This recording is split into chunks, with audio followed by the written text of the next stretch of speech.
मध्य प्रदेश की राजनीति से आज की सबसे बड़ी खबर दतिया से है। जिस चुनाव को बीजेपी अपनी प्रतिष्ठा की लड़ाई मान रही थी, उसी चुनाव में हार के बाद पार्टी ने ऐसा फैसला लिया है जिसने पूरे प्रदेश की राजनीति में हलचल मचा दी है। बीजेपी ने दतिया का पूरा जिला संगठन भंग कर दिया है। जिला अध्यक्ष से लेकर जिला कार्यकारिणी, मंडल मोर्चा, प्रकोष्ठ और विभाग सभी इकाइयों को तत्काल प्रभाव से भंग कर दिया गया है। साथ ही जो हार का कारण है उसकी जांच के लिए समीक्षा प्रक्रिया भी शुरू कर दी गई है।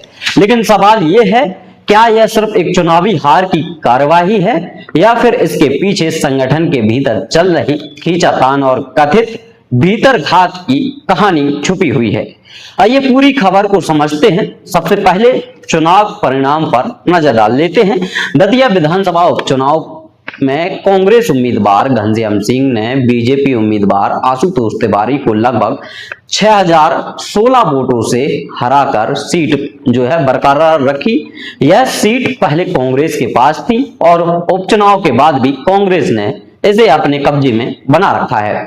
इस हार के तुरंत बाद बीजेपी नेतृत्व ने संगठन पर बड़ा एक्शन लेते हुए पूरे जिला का संगठन भंग कर दिया है, आदेश जारी कर दिया है। साथ ही यह भी कहा है कि हार के कारणों की गहन समीक्षा की जाएगी।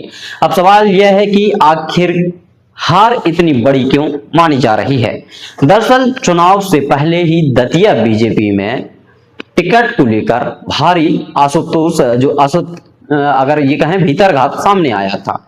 पूर्व मंत्री और कई बार के विधायक नरोत्तम मिश्रा को टिकट नहीं मिलने के बाद उनके समर्थकों ने खुलकर नाराजगी जताई थी। विरोध प्रदर्शन हुए थे और सड़क को जाम भी किया गया था और संगठन के भीतर असहमति की खबरें भी लगातार सामने आ रही थी। यही वजह है कि अब हार के बाद पार्टी के भीतर घात की चर्चा भी तेज हो गई है। कई रिपोर्टर्स के जो दावा किया गया है कि बीजेपी नेतृत्व संगठन के अलग अलग स्तरों की भूमिका जो है उसकी समीक्षा कर रही है और यह पता लगा रही है कि आखिरकार चुनावी रणनीति कहां से कमजोर हुई है। हालांकि यह ध्यान रखना जरूरी है कि भीतर घात के आरोप राजनीतिक चर्चाओं और मीडिया रिपोर्ट का हिस्सा हैं, उनकी आधिकारिक पुष्टि सामने नहीं हुई है। अब राजनीतिक संदेश का भी जो बात कही जा रही है उसकी भी बात कर लेते हैं। क्या राजनीतिक संदेश भी निकला हुआ है? दतिया उपचुनाव सिर्फ एक सीट का चुनाव नहीं था, इसके आने वाले विधानसभा चुनावों से पहले दोनों दलों की ताकत की परीक्षा मानी जा रही थी। कांग्रेस के लिए यह जीत जो कार्यकर्ताओं का मनोबल बढ़ाने वाली मानी जा रही है, जबकि बीजेपी के लिए यह संगठन और परिणाम पर नए सिरे से काम करने की संकेत भी माने जा रहे हैं।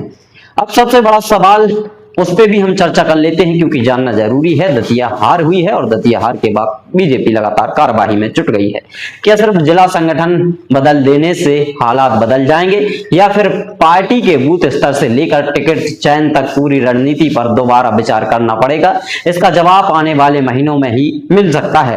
लेकिन इतना तय है कि दतिया उपचुनाव में मध्य प्रदेश की राजनीति में नई बहस जरूर छेड़ दी गई है और मध्य प्रदेश की राजनीति से नई बहस की शुरुआत हो गई है।